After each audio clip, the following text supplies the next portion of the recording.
ഗുരുവായൂരപ്പാ ശരണം. പൊന്നു ഗുരുവായൂരപ്പനെന്ന് ഉദയാസ്തമന പൂജ ഉണ്ടായിരുന്നു. എല്ലാ പൂജകളും ഉച്ചപൂജയും കളഭാലങ്കാരം എല്ലാം ഭംഗിയായിട്ട് നടന്നു. പൊന്നു ഗുരുവായൂരപ്പൻ നല്ല സന്തോഷത്തിലാണ്. ഗുരുവായൂരപ്പാൻ ഗ്രഹിക്കണേ, കൂടെ ഉണ്ടാവണേ. ഇന്നത്തെ കളഭാലങ്കാരം കാണാൻ നല്ല കൗതുകണ്ട്. ഒരു മെടുമെടുക്കനായിട്ടാണ് ചാർത്തിരിക്കുന്നത്. ആ കുഞ്ഞിക്കാലുള്ളത് ആ പൊന്തളകൾ ചാർത്തിയിട്ടുണ്ട്. തോന്നപ്പെട്ട് നിറഞ്ഞെടുത്തിട്ട് പാലസാറ് പോലെ അരയൊരു കിങ്ങിണി കാണാണ്ട്. കഴുത്തിന് നല്ല ഭംഗിയുള്ള ഒരു മുല്ലപൊട്ട് മാല, ഒരു പതക്കം പോലത്തെ ഒരു മാല, കഴുത്തിനോട് ചേർന്ന് വളയം പോലത്തെ മാലയും ചാർത്തിയിട്ടുണ്ട്. കൈവളകള് തോൾവളകളൊക്കെ ചാർത്തിയിട്ടുണ്ട്. വലത്തെ കയ്യിലൊരു കലപ്പ തോളത്തൊക്കെ ഒന്ന് ചാരി വെച്ചിട്ടുണ്ട്. ഇടത്തെ കയ്യിലൊരു ഗതിയും പിടിച്ചിട്ടുണ്ട്. ഇന്ന് ബലരാമസ്വാമിയായിട്ടാ ഏട്ടനായിട്ടാണ് നമ്മുടെ പൊന്നുണ്ണി കണ്ണൻ ശ്രീലകത്ത് നിൽക്കുന്നത്. ഏട്ടന്റെ വേഷത്തിലേക്ക് വേണ്ടതെന്നൊക്കെ പറഞ്ഞ് വാശി പിടിച്ച് കെട്ടിയ പോലെ തോന്നുന്നു. അത്ര രസമായിട്ട് ചെറിയ ഉണ്ണിക്കണ്ണനാണ് കലപ്പയും ഗതിയും പിടിച്ചുകൊണ്ടാണ് ബലരാമസ്വാമിയായിട്ടാണ് നിൽക്കുന്നത്. നല്ല ഇതുണ്ട് കണ്ടാല്. ഉറപ്പോട് കൂടി ഇപ്പൊ രാമസ്വാമിയുടെ ഭാവത്തിൽ തന്നെയാണ് പൊന്നു ഗുരുവായൂരപ്പൻ നിൽക്കണം. പൊന്നുണ്ണി കാണാൻ ചെവിയിൽ ചെവിപ്പൂക്കള്, നെറ്റീമിന്റെ സ്വർണ്ണഗോപി, നല്ല മന്ദഹാസം, എന്നാലോ ആ വീര്യഭാവം ഏട്ടനെ പോലെ വലിയ ആളായി എന്നുള്ള ഭാവം കാണിച്ചുകൊണ്ട് നിൽക്കണ ഒരു മിടുക്കാനൊരു ഉണ്ണി. അതാ രസം. ഏട്ടനെ പോലെ കലപ്പയും ഇതൊക്കെ പിടിച്ച് വലിയ ആളെപ്പോലെയൊക്കെ നിന്ന് നിൽക്കുമ്പോൾ തന്നെ ഒരു വലിയ കേമത്തായിട്ട് നിൽക്കുന്ന ഒരാള്. ഏട്ടനെ പോലെ വലുതാവണം എന്നാണ് എപ്പോഴും മോഹേ. അപ്പൊ ഏട്ടന്റെ വേഷം കെട്ടിയിട്ട് അന്ന് പൊന്നു ഗുരുവായൂരപ്പൻ ശ്രീലകത്ത് നിൽക്കണം രാമസ്വാമിയായിട്ട്.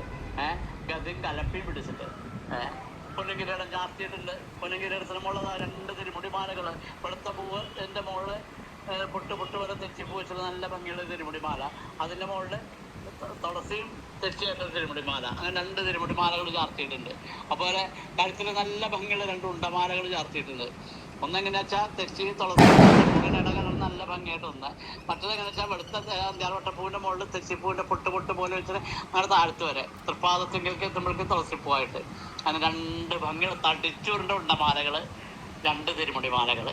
പൊന്നു ഗുരുവായൂരപ്പൻ നല്ല സന്തോഷത്തില് നല്ല ഭംഗിയെ കാണാൻ. മിട്ടുമിട്ടുക്കനായിട്ടൊരു ഉണ്ണി. ബലരാമസ്വാമിയായിട്ടാണ് നിൽക്കണത്. ഏട്ടനെ പോലെയാണ് നിൽക്കണത്. ആ തിരുമുടിമാലകളുടെ മുകളിൽ വിധാനമായിട്ടുണ്ട് 4-5 ഉണ്ടമാലകൾ ചാർത്തിയിട്ടുണ്ട് കേട്ടോ. അത് എങ്ങനെയാ വെച്ചാൽ ഒന്ന് വെളുത്ത പൂവും തെച്ചിപ്പൂവും തുളസിപ്പൂവായിട്ട് ഒന്ന്, പിന്നെ തെച്ചി മാത്രമായിട്ട് ഒന്ന്, പിന്നെ വെളുത്ത താമര മാത്രമായിട്ട് ഒന്ന്, പിന്നെ തെച്ചി തുളസി വെളുത്ത പൂവിന്റെ ഒരെണ്ണം വീണ്ടും, പിന്നെ കണ്ണന് പ്രിയപ്പെട്ട തുളസിപ്പൂ കൊണ്ട് 2 ഉണ്ടമാലകൾ. അങ്ങനെ 6-7 ഉണ്ടമാലകൾ വിധാനമായിട്ടും ചാർത്തിയുണ്ട്. ശ്രീലകത്തൊക്കെ നോക്കിയാൽ നല്ല സന്തോഷമായി. ഉണ്ടമാലകളുടെ തിരുമുടി മാലകളുടെ ഒക്കെ നടുവിൽ നമ്മുടെ പൊന്നുണ്ണി കണ്ണൻ ഇന്ന് ബലരാമസ്വാമിയായിട്ടാണ് ഏട്ടനായിട്ടാണ് നിൽക്കുന്നത്. നല്ല കൗതുകത്തില് ഉണ്ണിനെ കാണാൻ നല്ല കൗതുകല്ലേ, നല്ല രസമായിട്ട്. ഗുരുവായൂരപ്പ അനുഗ്രഹിക്കണേ. ദേശാധിവാദം.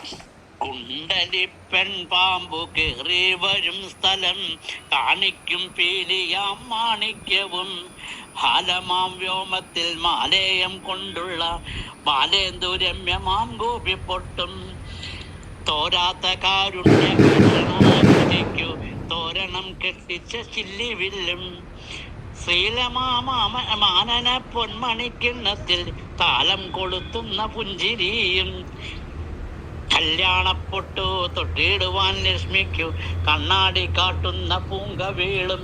ഗുരുവായൂരപ്പാൻ ഗ്രഹിക്കണേ. ശ്രീലകത്തതാ പൊന്നുണ്ണി കണ്ണൻ ബലരാമസ്വാമിയായിട്ട് കലപ്പയും ഗതിയും പിടിച്ചുകൊണ്ടാണ് നിൽക്കണം. ശ്രീലകത്ത് നല്ല കൗതുകമുണ്ട്, നല്ല ഭംഗിയായിട്ടാണ് ചാർത്തിരിക്കുന്നത്. കണ്ണനും നല്ല സന്തോഷത്തിലാണ്.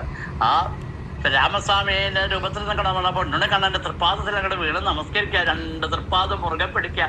ഭക്തന്മാരായ നമുക്ക് വേണ്ടിയിട്ടാണ് 2 തൃപ്പാദം മുറുകെ പിടിച്ചിട്ട് അനുഗ്രഹിക്കണേ, പാദം ചേരണേ എന്നുള്ള പ്രാർത്ഥനയോട് കൂടി